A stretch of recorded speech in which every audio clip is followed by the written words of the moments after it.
Yeah, so just so we get a little overview, I'm just going to start talking a little bit. I'm going to try and keep my talk at the beginning here to short and minimal so that we can get into looking at some really cool things. Really want to keep some overview in the first hour, and then we're going to look at some demos. We're going to take a short break. Then we're going to come back and we're going to look at Unity 3D. We're going to look at how audio is triggered in Unity. And we're also going to look and see how you can take an Fmod session and put it into Unity, which is an interesting endeavor if you've never done it before. We'll take another break, and then we'll come back with the panel with Richard and with Jim to sort of sum everything up, answer all of your questions, and also talk to them about what their experiences have been in the game industry over the years. So some of this is going to be, I can tell from the original questions that we started out with, is going to be just quick overview for you guys, so I'm just going to go through it so that we get context, so that we're all on the same page. You probably know by now that anytime you work on a game project, there's going to be three major elements to it, right? Music, sound effect, and voiceover. Now, I'm a person who puts ambient sounds in the sound effect category, and people get mad at me, but don't get mad at me. Don't be mad at Steve. It's just a way that I sort of categorize it. If you break it out into a separate category, which a lot of people like to do, that's okay too. I have Don Pardo over here on the right for voiceover. And voiceover for games is pretty much standard now. You will see games on tablets and smaller formats that still use text boxes, but that's become much more of the exception rather than the rule. So voiceover in games has become, I mean, especially if you played a game like Dragon Age, right?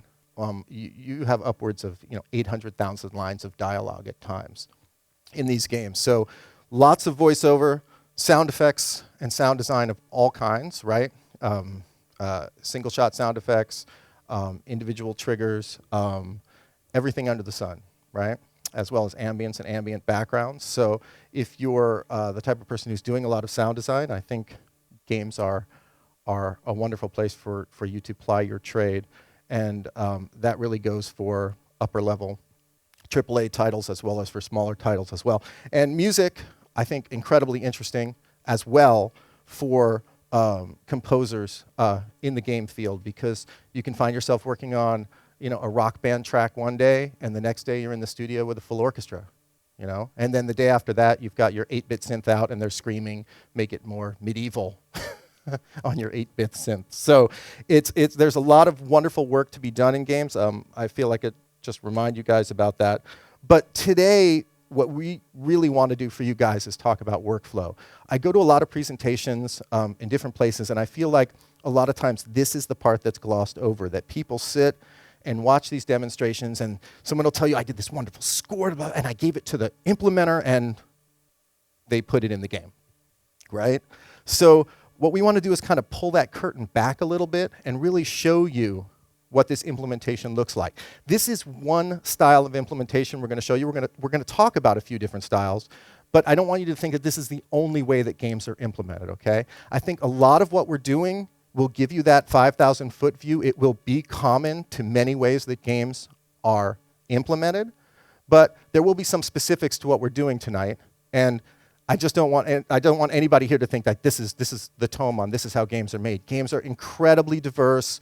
If you're working on an iPad game that's using an engine like Cocos 2D, it's going to be a completely different experience than if you're working on a AAA title that's using WIs or Fmod for middleware integration. So the big takeaway, and it's taken me a little while to sum it up and kind of get my thoughts on this just down to really clear. So the difference between film and games really has to do with this slide that you see up here. It's not super complex. When you work on a film, right, you're working on linear media that goes from left to right, okay? That means that every time you start that piece of media, you goes from 0, 0, 0, and it goes to the place where the door slams, and you work on your sound effect, and you put your music in, and it's always going to be in that place, right? That's linear media. Interactive media in games is much more like on the right? It's a game engine, and a game engine has a lot of things to do. Audio is just one of the things that it has to chart, right? thousands of pieces of animation, all sorts of music, all audio. It's got all the logic of the game, everything that it has to do. It has to do all this work. And that's just lists of stuff. Usually I would walk around in front and I'd do a horrible drawing on the board. But really, it's just the game engine and making calls to all sorts of media. In the sound situation, it can be a very interesting task because you may be asked to make music for a game where you have maybe 100 clips of music that all need to play and work together, and you just never know when something's going to trigger and when it's not going to trigger, right? You don't know when that person's going to open that door, when they're going to go through, walk in, right? And you don't know the logic or the structure. So each game that you work on becomes a new adventure for doing that. So baseline interactive media versus nonlinear media. And the other thing that I think is important to define is adaptive audio, because I think a lot of this term gets bandied about in a lot of different ways, and there's different people have different definitions of it. Here's our definition of it, okay? By the way, that's my son with the headphones on. He's 11 now, so he would be embarrassed if he were here. So dynamic audio really includes everything that's going to go into a piece of interactive media, okay? Whether it's interactive audio or adaptive audio. Dynamic audio means I'm playing a game instead of watching a film, right? When I do something, it responds to me with a controller, with a chair that's made to interact with the game, with whatever that interface is, right? Dynamic. It's more of a one-to-one relationship. So like when the character swings his sword, you have a swish sound. So well, exactly. And interactive audio are simple events, right? So you're walking through an environment, you'll see this wonderful environment that Scott has built for us, and you'll bump into an object, right? It makes a sound. It's interactive. You bump into it again. It makes a different sound. It's still interactive, right? You hear a piece of music, you're in a room. You go to the left instead of the right, and you hear one piece of music. You come out of that room, and you go back, and you hear another piece of music. Absolutely interactive audio. But what we classify as adaptive audio, also sometimes called generative audio, is music and sound that's triggered by the engine, by the logic of the game, right? So, for example, a car racing game, okay? In that game, the programmers are going to have numbers for when you drive your car fast. Maybe your car goes from 0 to 200 miles an hour, or maybe from 0 to 9,000 RPMs, if you've got a real muscle car, right? So those are numbers that the programmers all know about, right? And they can define. So you tie your music or your sound effect to that number, and maybe you've got a score that as the car goes faster, the score gets more exciting. More instruments come in, right? And as the car slows down, right? But it's tied to those numbers. Maybe the health of the player, right? Maybe it's tied to, I don't know. It's tied to you're in a balloon game, and the higher the balloon goes, the higher the pitch goes of the sound effects. It's like Space Invaders. Yeah. One of the first great examples of early adaptive music. As they got closer, right? And you're always talking about Space Invaders because what was it you were saying the other day, the concept that things got faster as they got closer? Yeah, it was a pretty revolutionary concept for the time period. No one had a piece of classical music that was like, okay, when there's less players on this orchestra, we're going to play faster each time. You know, they didn't have anything like that. And so yeah, in spite of the fact that video game music was in fact very primitively made, there were some really revolutionary things that video game music could do that normal music could not do at all at the time. And they weren't even thinking about the concept of the idea of like, wait, you know, because it's relatively easy programming-wise to say, oh, if there's less enemies here, just make the tempo go faster, you know, make the wait time shorter, basically. Yeah. Right. So I just, again, basic definition so we kind of understand what we're talking about. A lot of, you know, there's good debates to be had.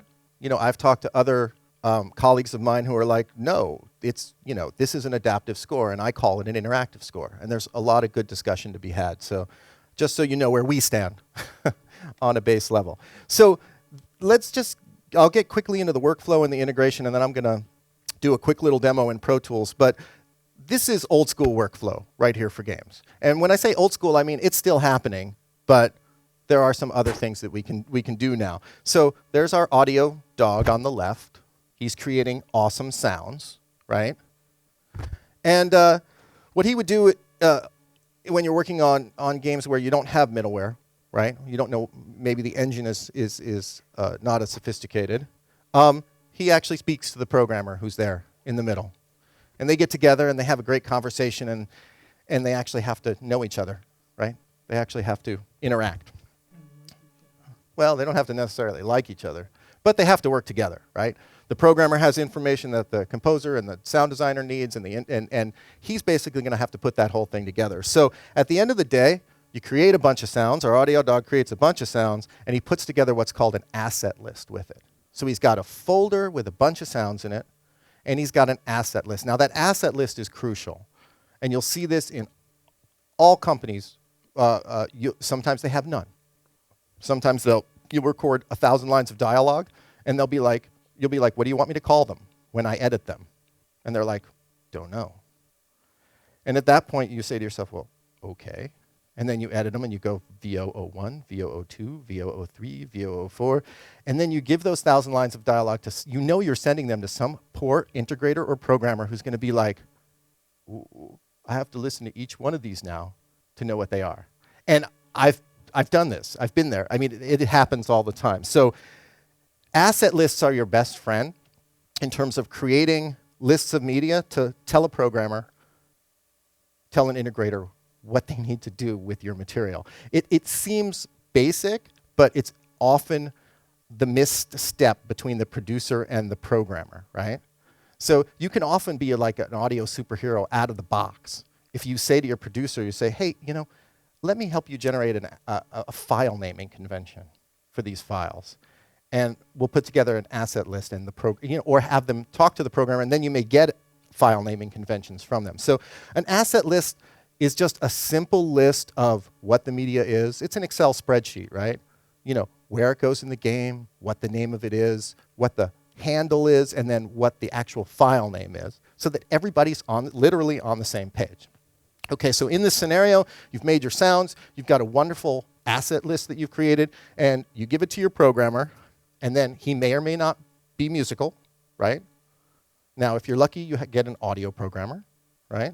Somebody who specifically knows music and knows code, right? And that's a wonderful thing, because they can help you build tools as well. But in this scenario, you give it to your programmer, and he goes back away and puts it into the game. Looks at your list, puts each sound in, attaches them the attributes that need to happen, and then that's the engine over here, our game engine over on the right. Maybe it's an engine like Unity 3D, which we're looking at today, the Unreal engine, right? The Unreal Development Kit, used in a lot of AAA titles. I've just listed a bunch of them here so you'd get some names: Cocos 2D, Scream, Quake, the Blender, Flash, game engine. Some of you may have heard of. So he puts them in, and then he plays you the stuff, and you're like, ooh, it's all in the wrong place. Or it's all in the right place. It's hit and miss. If you've worked in TV or linear media, you've done the same thing. You've delivered a bunch of tracks, and then you go to watch your show, and all your friends are around eating popcorn, and then you can't hear any of your music in the show because the TV integrator, right, or the mixer buried it. So that's a very one-on-one personal connection that you're going to have, hopefully, with this programmer, and afterwards, that's why I showed the picture, you're going to go out and eat pizza together, right? So that's great. You'll get some lunch. Workflow for middleware is a little bit different. And when we talk about middleware, we talk about programs like Fmod, WIs. How many people have heard of these programs here in the room? Oh, okay. So a fair number are still coming up to speed on that. So good. In this situation, we have our same audio dog. He's there creating his rad sounds. And instead of, he may have a very short conversation with the programmer, or just have an email and say, I need hooks, right? What are the hooks, right? Oh, the speed of the car. That's great. We'll call that speed.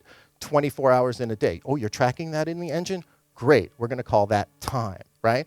And he gives you these hooks, and then you go back, and through this middleware, which you're going to see today, Fmod, our little friendly fellow with the wrench there, you're able to do the scripting and the programming that a programmer would do now through what's called a GUI, or graphic user interface, okay? So middleware is literally another engine that sits between you as a designer and the game engine, right? It's not, there's all kinds of middleware. It's not just audio middleware. There's middleware for graphics and animation and everything. But in our case, we're interested in audio. And it literally sits there with a code base, right? Because as audio people, we know what we want to do. It's not rocket science, right? We want to start a file. We want to stop a file. We want to loop a file. We want to play multiple files together. We may want to give them some attributes where they fade in and out, right? But a lot of game engines that are made, they don't think about these things. They're like, well, we have a wonderful game engine, but in terms of sound, they don't have much of capability.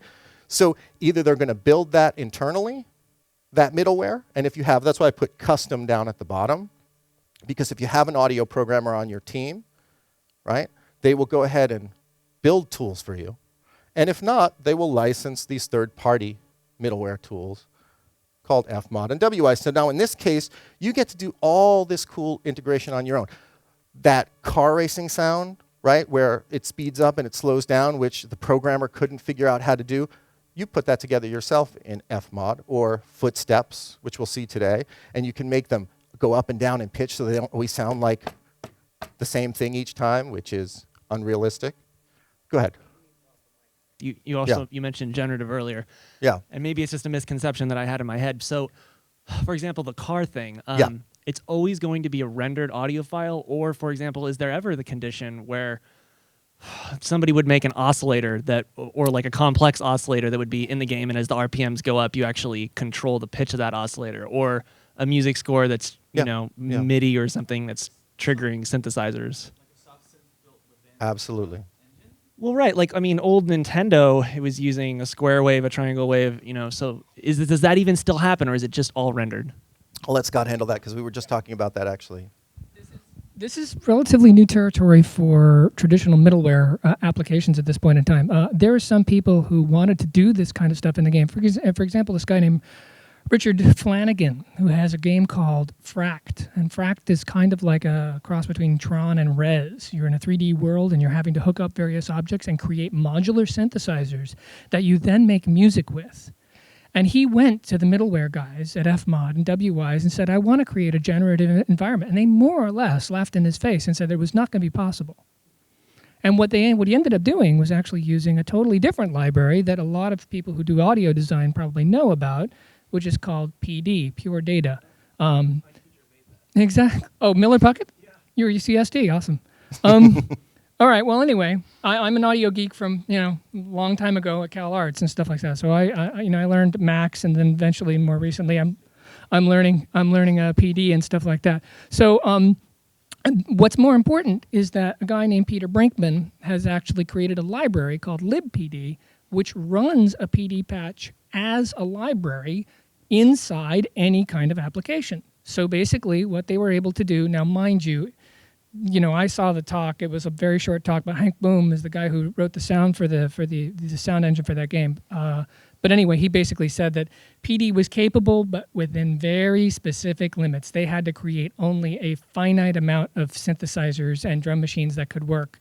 It couldn't instance forever and ever and ever. So you can't get multiple copies of your synths, have 512 oscillators going or anything like that. It was definitely limited for what it was able to do. But anyway, that's my. But we can talk more about it and kind of veering off. But it's possible, and Fmod Studios, Fmod Studio is definitely planning on this kind of stuff. I don't know about Wise for sure, and I also do know another engine called Web Audio API, which does definitely have generative abilities. And we'll talk about that a little later. But just to finish my thought here, so in this situation, what you deliver to your programmer now, to your integrator, is actually a folder and a text document, right? You could think of it as the computer version of your asset list. And then all they have to do now is put that into the engine, right? They don't have to worry about designing sounds and doing that for you. Middleware is for you to have more control, essentially, to put more control in the hands of the designer. So these are just some of the functions that middleware can't do for you, okay? Define basic audio behaviors, create dynamic game-driven musical scores. You can master games in real time, profile audio in real time, which is actually really a very nice thing to be able to see how your sounds are impacting CPU usage. You can create 3D audio environments, generate sound banks for games. We'll see some of that today. Deploy sounds for multiple platforms and markets so that in your middleware, when you're done, you just say, OK, iOS, export, OGG, right? And that happens just in global from the program. You can compress sounds in different ways. And of course, they're made to work with various game engines. OK, so what I'd like to do for you guys now is just go to a very quick demo of the first part of what this workflow that we're describing looks like. OK, so what I have is, what you're seeing here is the level that we will be looking at today. And what I'm going to do to make this simple is, because when I hit play, a lot of stuff's going to play. Hang on. Grab this here, hang on. OK. So I'm just going to go ahead and solo a non-existent track so you can see. So this is the level that we're talking about today. It's a first-person shooter level that Scott has designed.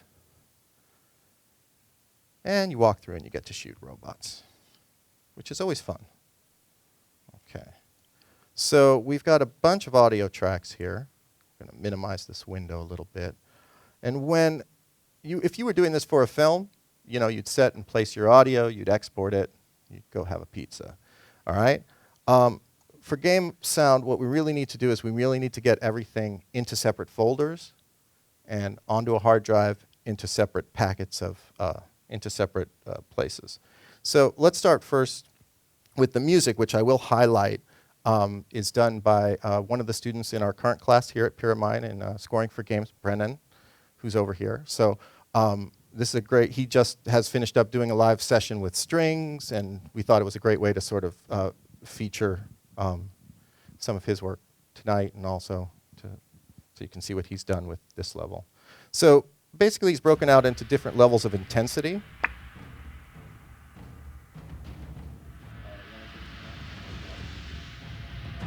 There we go. Great. So that's one level of intensity.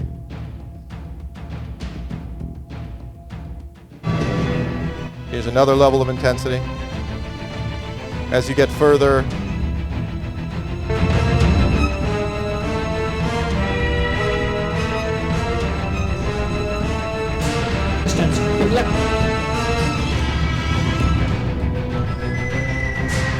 so as you can see, Brennan's created a really great score that evolves over time.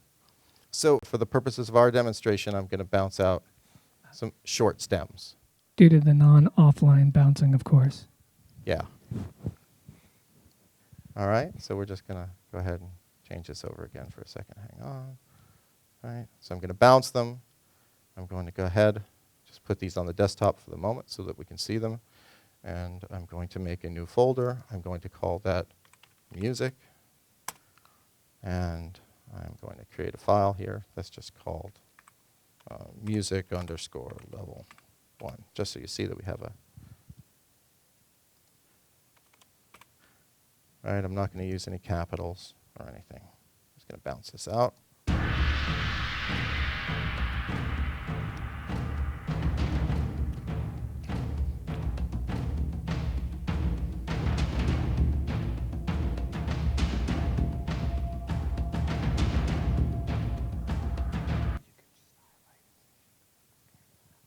So I would bounce each one of these out. I'm not going to do that now, but I just want to show you the folder structure. We have an ambient background loop as well. I would do that one as well. And now I'm just going to come on over here. We've got a VO track. Take a listen to that. Take a look at it. Hang on. The other one's solid. Yeah. Yeah, hang on. This mouse is tripping me out a little bit. Here we go. We're all good. Everything's fine. No one will be hurt. So we've got a voiceover track here. Again, I just want to do this so you can see the folder structure. All right, soldier. We sent an advanced scout team 10 minutes ago, but we haven't heard back from them. Your job is to check on their status, retrieve them, and neutralize any enemy hostiles you encounter. Right. So we might want to go ahead and put an EQ plug on this. All right, let's see what we have. Don't even know what's around.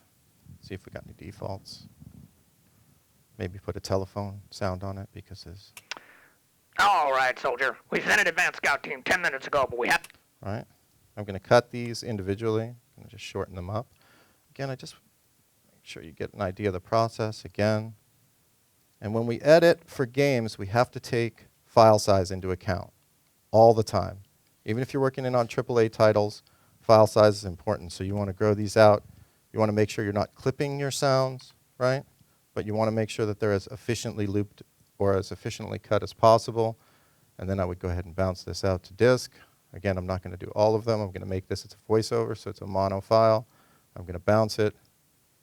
Again, I'm going to go to the desktop. I'm going to make a separate folder. I'm going to call this VO, just to give you the idea. You got the idea. Now I'm going to call this VO01. All right, soldier. We sent an advanced scout team 10 minutes ago, but we haven't heard back from them. All right. You'll hear much nicer stuff in the game. But again, I wanted to take this from the beginning so you could see it. We have some footsteps over here, right?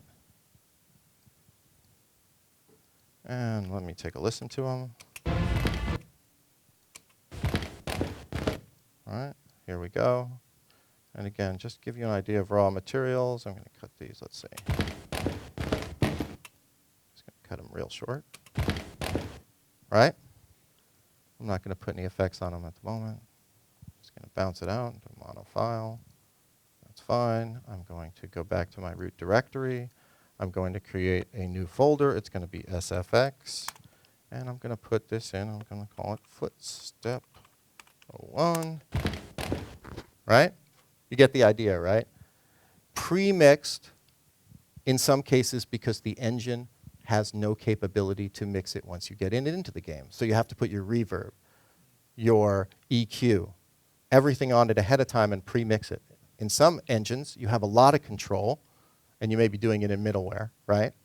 And you'll do everything dry. So again, based on the platform and the delivery is going to be how you're going to make those decisions. So I'm going to hide Pro Tools, and again, just to show you guys here, we look over here, and we've got our 3 folders with some of the sounds that you'll be hearing from our game. We've got our voiceover in there, right? We've got our music, right? And we've got our folder with sound effects in it, okay? And you can imagine, I'm not going to go through too much stuff, but you can imagine you'd have lists of sound effects and music and all that stuff in there. So at this point, I think I'm going to pass it over to you, Scott,